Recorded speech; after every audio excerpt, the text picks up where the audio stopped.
ٹھنڈی ٹھنڈی ہواؤں نے چل کر موسم کو مزید سرد کر رکھا تھا۔ ایسے میں قصر شاہ کی حدود میں بھی اندھیرا سا چھایا تھا، مگر بالکنی کے ساتھ والے کمرے کی کھڑکی سے اندر کی بتی اب بھی جلی ہوئی نظر آ رہی تھی۔ شیشے کا پٹ بند تھا، جلی ہوئی بتی شیشے سے جھلک کر ہی نظر آ رہی تھی۔ آج تو خلاف معمول اسی کمرے کے بالکل نیچے والے کمرے کی بتی بھی جلی ہوئی نظر آ رہی تھی۔ البتہ زمل کو اب بھی معلوم نہ تھا کہ وہ کمرہ مصطفیٰ نے لیا ہوا ہے۔ زمل کے کمرے کی کھڑکی سے جھانکا جاتا تو اندر وہ جائے نماز بچھائے ہاتھ دعا کے سے انداز میں اٹھائے ہوئے نظر آتی۔ سرمئی رنگ کی سلک کی لچکدار سی قمیص شلوار پہنے، چہرے کے گرد نماز کے سے انداز میں سرمئی دوپٹہ لپیٹے، وہ بہت نرمی سے دعا کرتے ہوئے لب ہلا رہی تھی۔ چہرے سے تازگی اور انہماک جھلکتا تھا۔ نماز پڑھ کر اس نے کچھ دیر وہیں بیٹھے بیٹھے قرآن پاک کی تلاوت کی، پھر قرآن بند کر کے اٹھتے ہوئے اپنا دوپٹہ بھی کھولا، قرآن اٹھا کر شیلف کے اوپری خانے میں رکھا اور اپنے بال جوڑے میں لپیٹتی، شانوں پہ دوپٹہ پھیلاتی باہر چلی آئی۔ قدم نیچے بنے کچن کی جانب بڑھ رہے تھے۔ یہ اس کا روز کا معمول سا بن گیا تھا کہ روز نماز اور قرآن پڑھنے کے بعد کافی بنا کر اوپر بالکنی میں چلی آتی تھی، پھر مکمل روشنی چھا جانے تک وہیں بیٹھی رہتی۔ وہ ابھی سیڑھیوں سے اتر کر کچن کی جانب بڑھ ہی رہی تھی کہ کچن سے کھٹ پٹ کی آوازیں آنے لگیں، ساتھ ہی کسی کی ہلکی ہلکی سی باتیں کرنے کی آواز بھی آ رہی تھی۔ اس نے بے اختیار آگے بڑھ کر ذرا گردن اٹھا کر جھانکا تو کچن میں ہمایوں نظر آیا۔ وہ ڈائننگ ٹیبل کی کرسی تھام کر کھڑا، کسی سے مسکرا کر فون پہ بات کر رہا تھا۔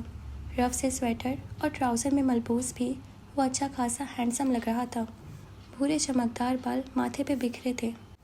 زمل کا اس سے کوئی بھی بات کرنے کا، حد تک کہ اسے مخاطب کرنے کا بھی کوئی ارادہ نہیں تھا، سو فوراً سے دبے پاؤں کچن کے باہر سے ہی پیچھے کی طرف سے نکل کر اوپر کو جاتی سیڑھیوں کی طرف بڑھ گئی تھی۔ ابھی اس نے چند ہی سیڑھیاں پار کی تھیں کہ یکدم ہی اس کا پیر پھسلا تھا۔ سب کچھ سلو موشن میں ہوتا محسوس ہوا تھا۔ پاؤں پھسلا تھا اور اس کا توازن بگڑا تھا۔ اگلے ہی پل وہ پیچھے کی اور گری تھی، مگر اس سے پہلے کہ وہ گرتی، کس نے اسے شانے سے تھام کر یکدم ہی روکا تھا۔ وہ پھولے تنفس کے ساتھ گہری گہری سانسیں لیتی اسے دیکھے گئی، جو کچھ پریشانی اور تفکر کے تاثرات چہرے پہ سجائے اسے دیکھ رہا تھا۔ زمل اپنے شانے پہ سے اس کا ہاتھ جھٹک کر یکدم ہی دور ہوئی تھی۔ ہمایوں نے کچھ حیرت سے اسے دیکھا تھا۔ اب وہ کچھ دور کھڑی ہو کر گہری گہری سانس لے کر اسے دیکھنے لگی۔ اگر میں تمہیں نہ تھامتا تو تم گر جاتی، وہ کچھ شرمندگی سے بولا تھا، جیسے اسے صرف ہاتھ لگا لینے پہ بھی وہ شرمندہ سا ہو گیا تھا۔ زمل نے تنک کر اسے دیکھا تھا۔ میں گر جاتی ہوں تو خود اٹھ بھی جاتی ہوں، زمل نے تب کر جواب دیا تھا۔ آنکھوں سے شعلے نکل رہے تھے۔ وہ تمہیں چوٹ لگ جاتی، وہ بولتے بولتے کچھ خاموش سا ہو گیا تھا تو بے اختیار زمل کو اپنے لہجے اور بدتمیزی پہ کچھ شرمندگی سی ہوئی۔ دل ہی دل میں خود کو ڈپٹا، فوراً ہی لہجہ صحیح کر کے اسے دیکھ کر مسکرائی۔ شکریہ آپ کا، وہ بولی تو کچھ ناسمجھی سے اس کا بدلتا رنگ دیکھ کر وہ مسکرا دیا، دل سے، خوشی سے۔ شکریہ کہہ کر وہ مڑ کر اوپر جانے لگی تو یکدم ہی وہ پیچھے سے پکار اٹھا، زمل، کیا تم ایک کپ چائے بھی نہیں پیو گی میرے ساتھ؟ اس کے لہجے کی آس، امید، زمل کو بہت عجیب سا لگ رہا تھا۔ اس لڑکے پہ ترس بھی آ رہا تھا۔ وہ چہرے پہ بمشکل مسکراہٹ سجائے ہنوز آگے مڑی ہی اسے دیکھنے لگی۔ میں چائے نہیں پیتی، کہہ کر جیوں ہی مڑ کر آگے بڑھنے لگی وہ پھر سے کہہ اٹھا، تو پھر کافی؟ اس کا لہجہ، زمل نے ایک بار پھر کچھ شرمندگی سے مسکرا کر اسے دیکھا تھا۔ میں کافی بھی نہیں پیتی۔ وہ کچھ شرمندہ سا ہو گیا تھا۔ اب کہ وہ جانے لگی تو وہ جھکے سر کے ساتھ کھڑا رہا، مگر جیوں ہی اس نے ایک قدم آگے بڑھایا، وہ سر اٹھا کر پھر سے آنکھوں میں آس اور امید کے ڈھیروں جگنوں لیے اسے مخاطب کر بیٹھا، تو پھر پانی تو پیتی ہی ہوں گی، نہیں؟ اب کہ وہ مسکرایا تھا، زمل نے گہرا سانس لے کر مڑ کر اسے دیکھا تھا۔ جو ایک زینہ نیچے ہی کھڑا ہوا تھا۔ یعنی آپ مجھے ایسے جانے نہیں دیں گے، ہاں؟ وہ کچھ بے بسی سے بولی تو وہ دانتوں کی نمائش کرتا ہنس پڑا۔ اگر ہاں کہو تو۔ زمل نے کچھ پل بے بسی سے اسے دیکھ کر ایک گہرا سانس لیا۔ تو میں آپ کے ساتھ ایک گلاس پانی پی لوں گی، کہہ کر وہ نیچے اترتی کچن کے جانب بڑھ گئی۔ وہ بھی اس کے پیچھے ہی مسکراتا ہوا اتر کر کچن میں داخل ہوا تھا۔ زمل جا کر ڈائننگ ٹیبل کی کرسی کھینچ کر بیٹھ گئی تو وہ فریج کی جانب بڑھ گیا۔ وہ جو تھوڑی ہتیلی کے پیالے میں گرائے ابھی بیٹھی ہی تھی، اسے فریج کا دروازہ کھولتے دیکھ کر کچھ حیرت سے سیدھی ہوئی تھی۔ یعنی کہ آپ واقعی مجھے پانی پلا کر ڈر کھانے کا سوچ رہے ہیں؟ وہ جتنا حیران ہوتی اتنا کم تھا۔ ہمایوں بھی رک سا گیا۔ تم نے ہی تو کہا۔ وہ کچھ پریشان سا ہو گیا۔ حد ہو گئی ہے، بھائی کافی پلائے مجھے، میں نے تو ایسے ہی کہہ دیا تھا۔ وہ کچھ دب کر بولی تو وہ کچھ حیران سا ہوتا سر ہلا کر مسکراتا ہوا سلیب کی جانب بڑھ گیا۔ پھر 2 بھاپ اڑاتی کافی کے کپ لے کر میز تک آ کر ایک کپ اس کے سامنے رکھ کر دوسرا کپ خود تھامے اس کے سامنے ہی کرسی کھینچ کر بیٹھ گیا۔ تمہیں پتہ ہے کیا؟ ابھی وہ مزید بول ہی رہا تھا کہ زمل نے لاپرواہی سے شانے اچکائے۔ نہیں، مجھے تو نہیں پتہ، وہ بولی تو وہ سر جھٹک کر ہنس دیا۔ میں کہہ رہا تھا کہ کچھ ہفتوں میں ممی بھی آئیں گی، پھر شادی کی تیاریاں بھی شروع ہو جائیں گی۔ وہ پورے جہاں کی خوشی اور مسرت چہرے پہ سجائے اس سے بول رہا تھا، جبکہ زمل کے لیے حلق سے کافی اتارنا مشکل ہو گیا تھا۔ اگلے ہی پل بمشکل کافی حلق سے اتار کر وہ اٹھ کھڑی ہوئی تھی۔ چہرے پہ یک دم ہی وہ سنجیدگی چھا گئی تھی کہ عالمان دل کے کسی گوشے میں درد سا اٹھا تھا۔ ہمایوں نے سر اٹھا کر اسے حیرت سے دیکھا تھا، جو اب کافی کا مگ ٹیبل پہ پٹک کر لمبے لمبے ڈگ بھرتی وہاں سے جا چکی تھی۔ وہ بیچارہ پیچھے حیران و پریشان سا بیٹھا رہ گیا تھا۔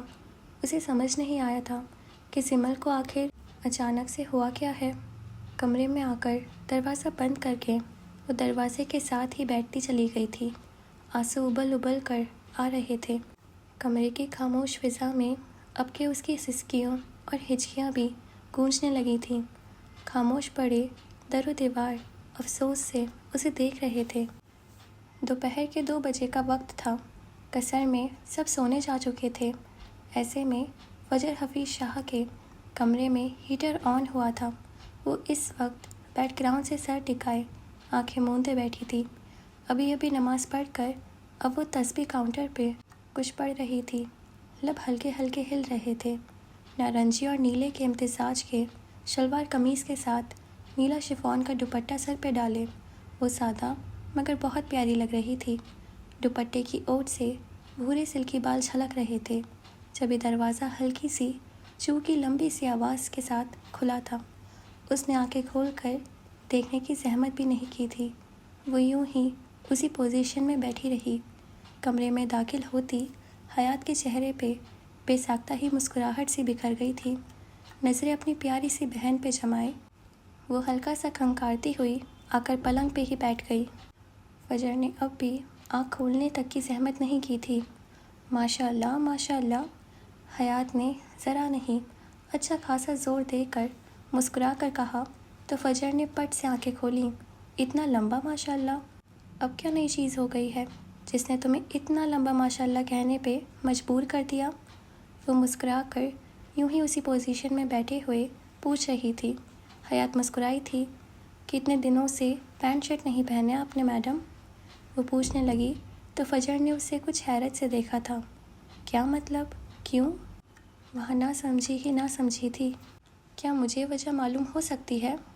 حیات نے شرارت سے ابرو اچکا کر پوچھا تو فجر نے لا علمی اور نہ سمجھی سے شانے اچکائے۔ دل چاہ رہا تھا سوئے کپڑے پہن لیے، اس میں ایسی کون سی بڑی بات ہے؟ فجر نے شانے اچکا کر پوچھا تھا۔ مگر مجھے تو دال میں کچھ نہیں، پوری دال ہی کالی کالی لگ رہی ہے۔ حیات کے مسخرے، اف اسٹاپ اٹ حیات، فجر تنگ آ کر بولی تھی۔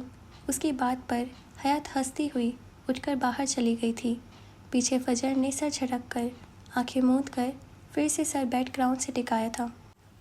اڑان پشاور کی جانب کریں تو ہمیں کریم عباس کے گھر کے چھوٹے سے صحن میں اس وقت عظیم عباس بیٹھا نظر آئے گا، کریم رنگ کے شلوار قمیص پہنے، سر پہ پیشاوری ٹوپی پہنے۔ وہ انتہائی سست اور کاہل سا لگ رہا تھا، چہرے پہ بیزاری کے آثار تھے۔ جب ہی ہاتھ میں ایک پلیٹ تھامے حفیفہ بی بی وہاں آئی تھیں، پھر پٹکنے کے سے انداز میں اس کے سامنے پراٹھے کی پلیٹ رکھ کر اسے کھا جانے والی نظروں سے دیکھا تھا۔ 100 دفعہ کہا ہے ہم نے تم کو جلدی اٹھا کرو، مگر یہ گھر کا بچہ تو دیر سے ہی اٹھے گا، دوبارہ سے تیرے ناشتہ بنانا پڑتا ہے مجھے۔ وہ بہت غصے سے کہتی پیر پٹک کر وہاں سے چلی گئی۔ وہ جیسے بے حس و بے حرکت وہیں بیٹھا رہا، اسے جیسے ان روز روز کے تانوں کی عادت ہو چکی تھی، سو کوئی فرق ہی نہیں پڑتا تھا۔ جب ہی ایک کمرے کا دروازہ کھول کر ایک لمبا چوڑا عظیم سے ہی مشاہبت رکھتا 30 سال تک کا لڑکا نکلا تھا۔ اسے دیکھتے ہی عظیم تیر کی سی تیزی سے سیدھا ہو کر جلدی جلدی ناشتہ کرنے لگا۔ وہ خلاف معمول چلتا ہوا آ کر عظیم کے ساتھ ہی چارپائی پہ بیٹھ گیا تھا۔ عظیم کے تو حلق میں ہی نوالا پھنس گیا تھا۔ سفید بے داغ شلوار قمیص پہنے اس کی الگ ہی رعبدار سی شخصیت تھی۔ وہ سخت تاثرات چہرے پہ سجائے منہ موڑ کر عظیم کو ہی دیکھ رہا تھا۔ زینو، میرے دوست قاسم نے مجھے تمہارے لیے ایک بہترین کام بتایا ہے۔ احد نے بات کی ابتدا کی تو عظیم سیدھا ہو کر اسے دیکھنے لگا۔ کچھ کہنے کی ہمت ہی نہیں تھی۔ احد اب بھی کہہ رہا تھا، مظفر آباد کے لیے کچھ ہی دنوں میں ایک کارواں نکلے گا۔ میں نے تمہارا اور سید کا نام بھی دے دیا ہے، شاید میں بھی تم لوگوں کو جوائن کر لوں۔ صاف اردو بولتے ہوئے بھی اس کے لہجے میں ہلکا سا پشتو عنصر ملا ہوا معلوم ہوتا تھا۔ آواز انتہا کی بارعب اور لہجہ چٹانوں کی سی سختی لیے ہوئے تھا۔ کارواں؟ کیسا کارواں؟ بمشکل اس کے حلق سے پھنسی پھنسی سی آواز نکلی تھی۔ احد نے اسے سنجیدہ نظروں سے دیکھا تھا، اس کا حلق تک سوکھ گیا تھا۔ جہاد کے لیے، کشمیر کے لیے؟ تمہیں ایسے ہی چیزوں میں دلچسپی ہے، سو میں نے تمہارا نام فائنل کروا کر لکھوا دیا ہے، تیار رہنا۔ زید بھی کراچی سے ہی ڈائریکٹ وہاں آئے گا، پتہ نہیں تمہاری ملاقات اس سے ہو یا نہ ہو۔ کہہ کر سنجیدگی سے وہ اٹھ کر کچن تک گیا اور حفیفہ بی بی کے شانے پہ ہاتھ رکھ کر ان کا مسکرا کر کچھ کہتا باہر نکل گیا۔ احد کے جاتے ہی عظیم نے سکون کا سانس خارج کیا تھا۔ آنکھیں اگلے ہی پل چمکی تھیں۔ یہی تو اس کی خواہش تھی ہمیشہ سے، کچھ کرنا، وطن اور دین کے لیے کچھ کرنا۔ اس خواہش کی تحمیل کے لیے عظیم کریم عباس کچھ بھی کرنے کو تیار تھا، اپنی کاہلی اور سستی چھوڑنے کو بھی۔ رات کے اس پہر قصر شاہ گہری تاریکی اور خاموشی میں ڈوبا ہوا تھا۔ تقریباً سب ہی سونے جا چکے تھے۔ ٹھنڈ کافی حد تک بڑھی ہوئی تھی۔ اس وقت بالکنی کی لائٹ جلائے مرحا اور انیسہ آمنے سامنے بیٹھی تھیں۔ دونوں نے شال اوڑھ رکھی تھی۔ دونوں کے ہاتھوں میں ہی چائے کے کپ تھے، جن سے وہ دونوں ہلکی پھلکی باتوں کے درمیان گھونٹ بھر رہی تھی۔ بھابھی، مجھے آپ سے زمل کے متعلق بات کرنی تھی۔ جب یہ اچانک کچھ خاموشی کے بعد مرحا نے کہا تو انیسہ بھی اسے منتظر نظروں سے دیکھنے لگی۔ ہاں بولو۔ اسے ہمایوں سے شادی نہیں کرنی؟ انیسہ نے ایک گہرا سانس لیا تھا۔ ہاں، مگر کیوں نہیں کرنی؟ یہی تو اصل سوال تھا۔ وہ کسی اور کو پسند کرتی ہے۔ کچھ توقف کے بعد مرحا نے کہا تو انیسہ گویا ایک پل کے لیے ٹھہر سی گئی، پھر دل مضبوط کر کے اسے دیکھا۔ کسے؟ مصطفیٰ کو، اس کا کہنا تھا، اور انیسہ نے بے اختیار سر ہاتھوں میں دے کر آنکھیں بند کی تھیں۔ اب میں کیا کروں مرحا؟ وہ جیسے بہت زیادہ پریشانی سے اس سے پوچھ رہی تھی۔ انہیں شک تو پہلے بھی تھا، اب شک یقین میں بدل گیا تھا۔ آپ مصطفیٰ سے بات کر کے دیکھیں نا، مرحا نے تجویز پیش کی تھی، جس پہ انیسہ نے بے ساختہ ہی سر نفی میں ہلایا تھا۔ میں اس سے ایسے اپنی بیٹی کی محبت کی بھیک مانگ کر اپنی بیٹی کو بے وقات نہیں کر سکتی مرحا۔ اپنی بیٹی کو میں بے وقات اور بے حیثیت نہیں کر سکتی، کسی کے بھی سامنے نہیں، چاہے وہ مصطفیٰ ہی کیوں نہ ہو۔ انیسہ کا لہجہ اٹل ہو گیا تھا، جیسے یہ تو وہ کبھی بھی نہیں کریں گی، چاہے کچھ بھی ہو جائے۔ ہاں، اگر مصطفیٰ خود مجھ سے زمل کا رشتہ مانگتا ہے تو کسی کو کوئی اعتراض نہ ہوگا۔ فریحہ کو بھی کچھ نہ کچھ کہہ کر میں منا ہی لوں گی۔ وہ جیسے پرسوچ نگاہوں سے آسمان کو تکتی بول رہی تھی۔ مرحا نے ایک گہرا سانس لیا تھا۔ مگر سمل، اس کا کیا؟ مرحا نے کہا تو انیسہ نے اسے دیکھا تھا۔ مصطفیٰ کی مرضی کے بغیر کچھ نہیں ہو سکتا مرحا، سوری، وہ قطعیت سے کہہ رہی تھی۔ جبھی نظر بالکنی کے دروازے پہ کھڑے ساکت سے مصطفیٰ پر پڑی تو وہ دونوں آنکھیں پھیلائے اسے دیکھے گئیں، جو اب قدم اٹھاتا ان کی جانب آ رہا تھا۔ مجھے سمل سے شادی نہیں کرنی ہے، میں اسے پسند نہیں کرتا، وہ بول رہا تھا، اور انیسہ کو لگا تھا گویا ان کی بیٹی کو سرعام بازار میں بے عزت کر دیا گیا ہو۔ اتنی سبکی، اتنی ذلت! اگر وہ مجھ سے پوچھ لیتی تو میں اسے خود سے محبت کرنے سے روک دیتا، نہ کرنے دیتا اسے خود سے محبت۔ وہ بولتا ہوا گویا گرم گرم ابلتا ہوا سیسا ان کے کانوں میں اڈیلتا ان دونوں کو تکلیف دے رہا تھا۔ تکلیف تو خود کو بھی ہو رہی تھی، مگر مصطفیٰ سالے کی تکلیف کی پرواہ ہوتی کس کو تھی؟ ڈاکٹر صاحبہ اور پھپھو، سمل یقیناً بہت اچھی لڑکی ہے، اسے کوئی بھی اچھا سا لڑکا مل سکتا ہے، مگر میں نہیں، میں اس سے شادی نہیں کروں گا، کبھی نہیں، وہ قطعیت سے کہتا۔ بغیر مزید کچھ کہے سنے مڑ کر لمبے لمبے ڈگ بھرتا وہاں سے چلا گیا تھا۔ وہ صرف کہنے آیا تھا، سننے نہیں۔ انیسہ بے دم سی ہو کر کرسی کی پشت سے جا لگی تھی۔ مرحا بھی حیرت زدہ سی بیٹھی رہ گئی تھی۔ کیا مصطفیٰ سالے بھی ایسا کر سکتا تھا؟ وہ بھی زمل جہانگیر کے ساتھ؟ جواب نیا تھا، ہاں کر سکتا تھا وہ بھی ایسا، مگر صرف سمل جہانگیر اور اس کی بہتری کے لیے ہی۔ مصطفیٰ سالے سب کچھ کر سکتا تھا۔ اگلا دن اچھا سا اترا تھا، مگر سب کے لیے نہیں۔ مرحا کے کمرے میں اس وقت انیسہ اور مرحا شدید اضطراب کی کیفیت میں گھری نظر آتی تھی۔ یہاں سے وہاں ٹہلتی، انیسہ بے یقینی سے سر نفی میں ہلا رہی تھی۔ میں دنیا کے کسی بھی شخص سے اس رویے کی توقع کر سکتی تھی، مگر مصطفیٰ سے کبھی نہیں۔ وہ بے یقین تھی، حیرت زدہ بھی۔ ہونا بھی چاہیے تھا۔ الفاظ تو دیکھ لیتا وہ اپنے، شادی نہیں کرنی تھی تو نہ کرتا، مگر یوں منہ پہ ریجیکٹ کر گیا وہ میری بچی کو۔ یہ بھی لحاظ نہیں کیا کہ وہ کسی اور کی نہیں، میری بیٹی ہے۔ وہ انتہائی دکھی لگتی تھی۔ اس سے بہتر تو ہمایوں ہے، چاہے کچھ بھی تھا۔ کیا میری بیٹی یہ ڈیزرو کرتی تھی؟ کیا اسے بہتر نہیں ملنا چاہیے تھا؟ وہ ہاتھ میز پر پٹکتی، شدید غصے میں بھی لگتی تھی۔ مرحا نے بے بسی سے انہیں نم آنکھوں سے دیکھا تھا۔ وہ تو پھنس کر رہ گئی تھی۔ ایک جانب مصطفیٰ تھا تو دوسری جانب سمل، ایک جانب بھتیجا تھا تو دوسری جانب بھتیجی۔ کیا کرتی وہ؟ دیکھیں بھابھی، ہم سبھی جانتے ہیں کہ مصطفیٰ ایک ویل مینرڈ لڑکا ہے جو انتہائی تمیز و تہذیب والا ہے، مگر اس کے ساتھ حالات ہی ایسے پیش آئے ہیں کہ…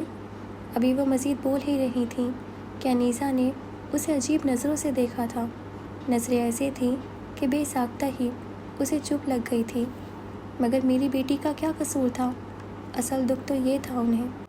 تبھی انیسہ اچانک ہی اٹھ کھڑی ہوئیں تو مرحا نے سر اٹھا کر سوالیہ نظروں سے انہیں دیکھا۔